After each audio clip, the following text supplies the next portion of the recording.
Mara, you've been really quiet. Do you have anything about to say about any of that? I'm not trying to call you out, but I'm calling you out. Yeah, that's totally fine. I'm thinking about how,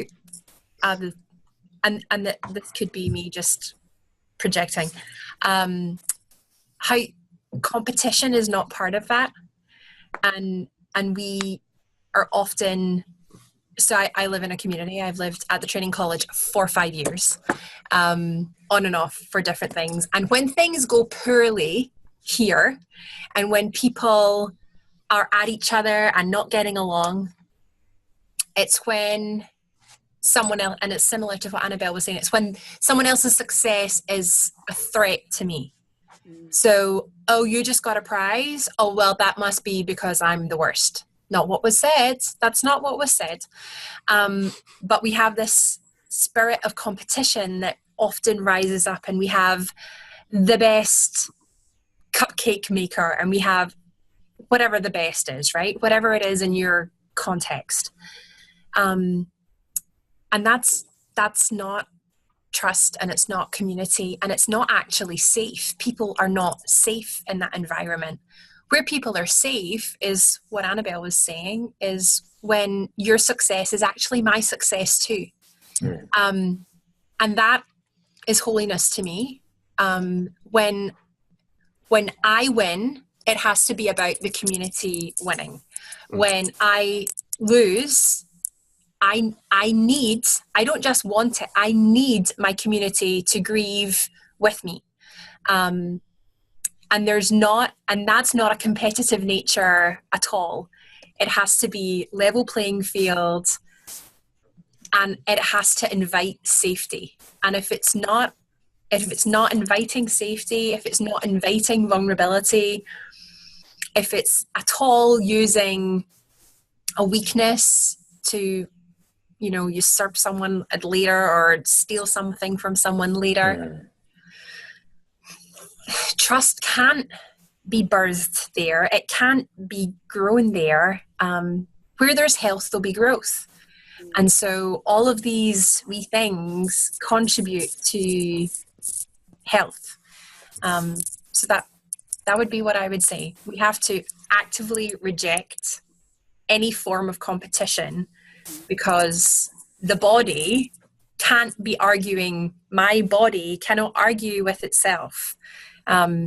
If you're allergic to something and you say, no, my taste buds want it, your tummy will soon let you know. So in the body, we have to do the same. Malcolm, it looks like you want to say something. You're on the edge of your seat. Got a little hungry. She mentioned cupcakes. It's like, well, who's the best cupcake for that CFOT? No, I like what Annabelle and Mari are saying, that trust has to be active and engaged. We can't expect trust to be built if we just sit on the sidelines. You can't be lazy when it comes to trust, because you can lose it as quickly as you're trying to gain it. And so that means, being there for a person, showing up. If they share with something in confidence, you that you keep it in confidence, unless you need to go to the proper authorities. But trust is something that has to be built. It has to be cultivated. It has to be maintained. And even sometimes you may need to, cut back on some things. It's like a plant, you give it sunlight, you got to cut it back somewhere, where the weeds grow out. You got to maintain it. So. Yeah. And then what I hear in what you guys are saying is this idea of, the word that came to mind for me is solidarity. And so all these are actions that sort of engender or encourage solidarity of some kind or another, that build trust and stuff like this. But there's also the other side of it, like Mari was talking about, of competition. And those two things kind of cut against each other, don't they? And I'm wondering if there's maybe, like Annabelle already mentioned, one, this just the sort of having a presence is a very simple and practical thing that anybody can do. Doesn't really take much. I mean, maybe it's difficult, but it's not, if that makes sense. Yeah. But are there other things that you guys can think of that have worked for you, that you've seen work for others? Go ahead, Isaiah. I might kind of piggybacking off of what Mari said, is that when we see each other, it's like a mindset. When we see each other as allies, it changes the way that we operate. We say, these people want the same good outcomes as I do. and we start to trust their goodwill and say, whether it's a husband and wife, we both want this family to flourish, and we see each other as allies. I have to trust their goodwill. I have to trust that, we want these outcomes together. But it occurs to me, and this might seem unrelated to the issue of trust and leadership, but I think that forgiveness is necessary, that we cannot move on sometimes in the place we are in different relationships and move toward trust without forgiveness, because it's difficult to trust someone who doesn't acknowledge wrongs, or who isn't willing to say, I think I can trust you to be better than before, or whatever. I'm not sure if anyone sees, like, if forgiveness seems like it's coming out of left field, but. No, I agree with you, Isaiah. Actually, I just had it on my notes here about how we can repair trust, and hopefully I'm not getting ahead of, of everyone. But I think it's refreshing when we hear someone in leadership or someone who's trying to establish trust say, I'm sorry, to be simply apologetic about something that they might have done, and to just say, I'm sorry. That, to me, that helps with trust. Yeah, and sometimes for me, this is perhaps going even further afield, but just saying sorry even when you don't think you've done anything wrong can go a long way. You know what I mean? But yeah. But then with that, the community's responsibility has to accept sorry as good enough. Because we are in the society we're in, there always has to be, if you think of customer service, right? If someone wrongs you, we kind of expect a sorry and a free meal. Right? So like if you're in a restaurant and something happens, sorry, and a free meal, or something free. But in the church, you give free meals all the time, right? But for a particular grievance, sorry is what we have. We don't have any more than sorry. We can't do any more than a sincere sorry. And so for our participation, when I'm wronged, I have to accept someone's apology as good enough, because that's what they have to give. So yes, and some people have to be prepared to apologize, but when I'm the grieved party, I have to take the sorry as good enough, because if it was the shoe was on the other foot, I have nothing more to offer than my sincere apology. Yeah, I think John Wesley said, even our repentance needs to be repented of. So all of those sorries are still just so inadequate. We have to accept them as they are. That's all I've got. Well, let's stay with that for a minute. Like, we've all, I think, perhaps found ourselves in situations where trust is in need of repair. So when that happens, like Mari has already talked about, and Isaiah talked about, forgiveness and apologizing and stuff like this, kind of.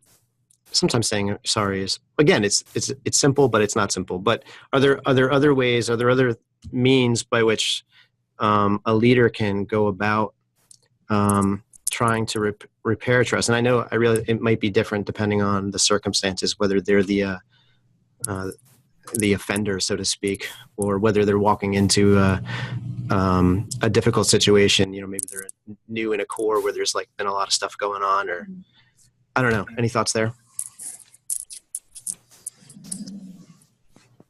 I think, of course, the first element is the recognition of, say, broken trust. And that's essential in all of this. So for sorry to mean anything, the person has to recognize that they have erred in their ways. And the sorry needs to include that, I would suggest. I think there are times where you can recover with actions of that would relate to the apology. If a leader makes a bad decision, I'm sorry, now I reverse the decision, or I adjust the decision to make it proper. I think there is a place for that, more than the simple I'm sorry. I really appreciate, Mari, your advice to me that when somebody apologizes to me, that I need to accept that. Regardless if they do anything else, I need to just simply, in faith, trust them and accept it. I like that. I do think there are some occasions when the person who is asking for forgiveness can take certain actions that would support the confidence in that person that they really meant well. Because sometimes the mistakes or sometimes the errors are far from intentional. They're just plain mistakes. I didn't know. How could I have known, kind of thing. But I'm sorry, and we're going to fix it now. And I think that there could also be a hope for the individual then to trust, to reciprocate trust, where the leader trusts the people, and that is good evidence if it's available. So, you've told me I was wrong, or you've told me I've done the wrong thing, and now I'm trusting you for that, and I believe you, and you're right about that. And I think that's all a healthy part of regaining trust. And then, of course, the trust comes in smaller increments. Now we go back to the we things, I think, after that try to reestablish the trust in the relationship. I think it happens all the time. I in a marriage particularly, not everybody's married in this Partridge family, but I think that happens in marriage all the time. I do stuff that Carolyn says to me, "You got to be kidding me, Jim. Why would you do that?" "Oh, honey, I'm sorry. And next time I'm going to do better," kind of a thing. And on we go. And she trusts me. She loves me and trusts me and understands that I'm not going to be perfect, but I'm going to try real hard to be perfect. So I think it happens to us on a regular basis, even with deep relationships. So it's possible, and it's something we should work for. And I think when we're talking about forgiveness, it just makes me think of the concept of bringing in a mediator, someone that is a little bit more neutral, but that you can trust. So I don't know how that relationship starts, but someone that both of you can trust, that is neutral, that is there purely to make sure that we don't go around in circles saying, "But you did this, but you did that, but you did this, but you did that," and that's a little bit of that's the difference between, say, a marriage or your best friends or your family even. These are people that you love on such a different level, where you are a little bit more willing to forgive quicker and put things aside because there's just a deeper connection. And then when we're talking about trust in community, and like Commissioner said, an officer coming into something that is already broken or is already hurt, and the trust was broken by somebody else, and here this new leader is coming in already fighting uphill and not even settled in yet. So there's a lot of value in bringing in a mediator who can just say, let's stay on track, let's both acknowledge let the both of you acknowledge what the both of you are feeling and validate that. And I think that makes forgiveness easier. And I'm talking about if it's a much bigger issue, like a much bigger issue of like long-term neglect or gossip, something that really broke the trust that is a little bit farther beyond accepting an apology, even if it is, sincere. But yeah, there's value in a mediator. And I think that even shows your wanting people to trust you, because you're saying, I don't have an answer. I don't have all the answers. I'm not perfect, but I want this to be good because I love you and I'm here to love you and I'm here for you and I want this to be better. Yeah, that willingness to even say, yes, I'm going to kind of submit myself to this awkward process of having a mediator or something that says I'm committed to you or I'm committed to the mission or whatever it is that's at stake. Somebody else want to jump in? I saw somebody like Lurch. No, I made that up.